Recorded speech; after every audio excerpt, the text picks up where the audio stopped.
Oi, tudo bem? Hoje eu quero apresentar outro tema daquela série de vídeos que a gente está apresentando no nosso canal do YouTube. Se você não conhece ainda, acesse e veja, Dr. Diogo Pedroso. E hoje a gente vai falar sobre o tema lipoaspiração. É muito procurado, vários pacientes têm dúvidas sobre esse tema, então hoje eu espero esclarecer um pouquinho delas, tá joia? Antes de falar de lipoaspiração, a gente tem que falar um pouquinho sobre o tecido adiposo.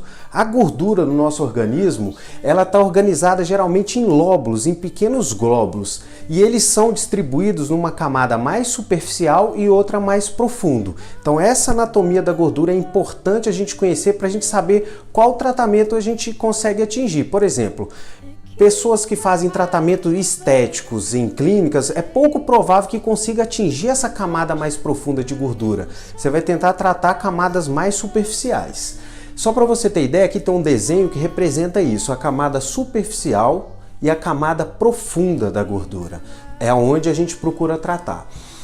O termo lipoaspiração, ele é um termo cirúrgico. A gente está falando de retirada de tecido adiposo por meio de sucção, por meio de aspiração dessa gordura. Então ele pode ser lipoaspiração, lipoplastia ou lipossucção, são os termos que a gente utiliza. E o que é a lipoescultura? É quando eu retiro essa gordura e eu enxerto ela em determinadas regiões. Então aquela paciente que quer fazer uma lipoaspiração para modelar a cintura e eu aproveito essa gordura e enxerto no bumbum dela para dar um pouquinho de volume, o termo que a gente usa para essa cirurgia é lipoescultura. Quem primeiro inventou essa cirurgia foi esse senhor aqui, Yves Gerard Hillou, em 1977. Ele é o precursor, ele é o pai da lipoaspiração. E na definição dele, nos desenhos, a gente vê isso, que é a introdução de uma cânula por um pequeno orifício na pele, por meio de aspiração, a gente retirar essa gordura. Então, quando eu falo de lipoaspiração, eu estou falando de um procedimento cirúrgico para retirada de gordura. Ela tem algumas modalidades. Eu retiro essa gordura de uma forma seca, ou seja, sem infiltrar nada. Eu posso infiltrar soro fisiológico, a gente prepara uma solução com soro fisiológico, com adrenalina, para diminuir o sangramento e retirar isso. Quando eu infiltro muito soro fisiológico, é a técnica superúmida para diminuir a quantidade de sangue perdido, essa é a mais utilizada e é a que eu utilizo, ou a tumescente, quando essa proporção é muito maior ainda de soro fisiológico. Dentre as técnicas, existe a lipo convencional, que é a aspiração por meio de cânulas, a vibrolipoaspiração, que nada mais é do que a lipoaspiração convencional, só que eu utilizo uma cânula que vibra, faz um movimento giratório e assim me facilita a retirada dessa gordura, ou seja, não tem nada de diferente, o aparelho não faz milagre. A lipoaspiração vai ser de acordo com a habilidade do cirurgião e a técnica dele, só que o aparelho vai facilitar a retirada dessa gordura. O aparelho ele vai ajudar a ter menos esforço o cirurgião, mas ele não garante resultado. O resultado vai depender da técnica e habilidade do cirurgião em fazer esse procedimento. A lipoaspiração ultrassônica, que como as outras, a vantagem é que através do ultrassom, um aparelho de ultrassom na ponta da cânula, ele faz a vibração desse ultrassom e facilita também a retirada dessa gordura, e da mesma forma o laser, onde a gente tem um laser na ponta da cânula que ela vai dissolver essa gordura e você vai retirar através da sucção, da aspiração, como as outras técnicas. Então o que não é lipoaspiração? Lipolite, você vem falar de lipolite, vou fazer um procedimento lipolite, mini lipo. Não existe isso. Lipoaspiração é lipoaspiração. Se eu for fazer lipoaspiração de um pequeno segmento, tudo bem, mas é uma lipoaspiração. Não existe lipolite ou mini lipo. O que eles geralmente sugerem que isso seja é essa hidrolipo, que é uma técnica estética, que a gente também faz esse procedimento, onde você infiltra pequenas quantidades de soro fisiológico e através do ultrassom você faz com que aquela gordura seja quebrada e assim ela possa ser absorvida pelo organismo. Então a hidrolipoclasia não tem nada de sucção, não é lipoaspiração. Você infiltra um soro, usa o ultrassom para quebrar aquela gordura e deixe que o próprio organismo absorva essa gordura que foi dissolvida. Esses procedimentos são procedimentos estéticos realizados no consultório. Lipo sem corte, não existe lipo sem corte. A lipoaspiração tem que ser feito um orifício para introduzir a cânula. Então não existe essa ideia de lipo sem corte como se é difundido por aí. Isso não é lipoaspiração. O iLipo ou a criolipólise são aparelhos que você utiliza no seu consultório, que você utiliza em clínicas de estética com a finalidade de tratar gorduras localizadas, só que nenhum deles você consegue aspirar essa gordura. Você consegue quebrar, você consegue destruir essa célula e compete ao organismo da pessoa absorver essa gordura. Então não existe Lipolite ou iLipo ou criolipose como técnicas de lipoaspiração. Você quebra aquela gordura, o paciente vai fazer atividade física, o paciente vai melhorar a dieta dele para você ter um resultado que seja convincente. Então você consegue bons resultados com essas técnicas? Pode até conseguir, mas isso, não confunda isso com lipoaspiração. O Conselho Federal de Medicina, ele determina a quantidade de gordura que a gente pode retirar do organismo. Então os pacientes chegam pra gente, estão no sobrepeso, estão acima do peso e quer fazer lipoaspiração do corpo inteiro. Não pode.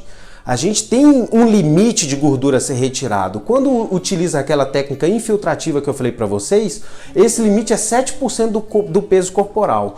Quando não é técnica infiltrativa, é 5% do peso corporal, ou seja, aquela técnica seca, e eu posso lipoaspirar só 40% de área corporal. Então eu não posso limpar seu corpo inteiro, eu não posso limpar a perna, os braços, a papada, o abdômen, as costas. Eu tenho um limite de regiões a ser tratado. Isso por quê?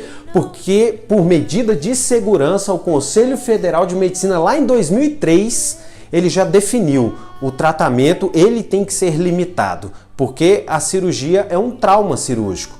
Qualquer procedimento, seja até o próprio lá do procedimento estético, você não pode fazer uma criolipólise no corpo inteiro, você não pode utilizar aquele iLipo no corpo inteiro. Então existem limitações de regiões a ser tratadas. Aqui está um exemplo então dessa técnica convencional do aparelho que a gente utiliza. Tem cânulas. Aqui eu tenho um exemplo de uma cânula para vocês que eu trouxe, que essa aqui no caso você pode conectar uma seringa nela. Note a ponta dessa cânula, ela é uma ponta que a gente chama romba, de tal forma que quando você bater algum anteparo ela não perfura com facilidade. Então a gente utiliza essas cânulas com orifícios que elas vão ser conectadas nessa mangueira por meio de mangueiras e nesse vidro aqui, por meio de mangueiras. Desse vidro a gente conecta no aparelho de aspiração que está aqui. Então eu introduzo essa cânula por pequenos orifícios no corpo, essa cânula, por esses buraquinhos aqui, ela vai aspirar essa gordura que vai vir para esse vidro, que eu posso depois até utilizar essa própria gordura através desse vidro estéreo para fazer a lipoescultura, para enxertar em determinadas regiões do corpo. Então essa é a lipoaspiração convencional. O que difere ela das outras que a gente falou? Ela tem a vantagem de ter um custo baixo, só que o cirurgião tem que fazer um maior esforço para retirar essa gordura. Já a vibrolipoaspiração, eu tenho uma cânula que faz um movimento chamado reciprocante, que ele tanto vai para frente e para trás, como para cima e para baixo e ainda gira. Então a cânula fazendo esse movimento, eu consigo retirar essa gordura com mais facilidade. É só isso, isso que difere a vibrolipoaspiração da lipoaspiração convencional. O que isso facilita o cirurgião? Se eu tiro gordura mais rápido, eu vou fazer menos esforço para retirar essa gordura. Se eu faço menos esforço e eu consigo retirar de forma mais rápida, eu diminuo também um pouco o tempo da cirurgia. Essa é a vantagem, mas não significa que isso aqui não possa ter um acidente de perfuração, alguma coisa, porque isso, como eu disse, é a habilidade do cirurgião. Se você pegar um cirurgião que não é cirurgião plástico, que não tem treinamento para fazer isso e dar um aparelho de vibrolipoaspiração para ele, vai ser tão perigoso quanto qualquer outro aparelho na mão de pessoas inabilitadas. A vantagem é facilitar essa retirada de gordura, não tem risco de queimadura como na lipolaser e outros procedimentos, só que tem um aparato maior e um custo maior quando comparado com a lipo convencional.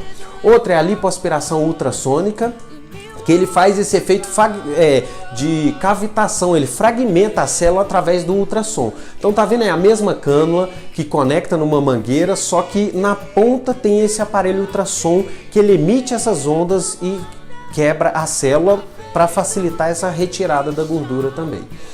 O lipolaser, o que é? É o mesmo sentido que eu falei para vocês, são técnicas, isso aqui que eu estou falando de lipoaspiração, só que esse tem uma ponteirinha, na ponta do aparelho tem um laser que ele vai dissolver aquela gordura para que ela possa ser aspirada, tá bom? Eu espero ter ajudado vocês, esclarecido algumas dúvidas, e caso tenha outras, entra no nosso Facebook, entra no nosso Instagram, entra na nossa página da internet, que é o www.drdiogo.pedroso.com.br, ou no nosso canal do YouTube. Muito obrigado pela atenção.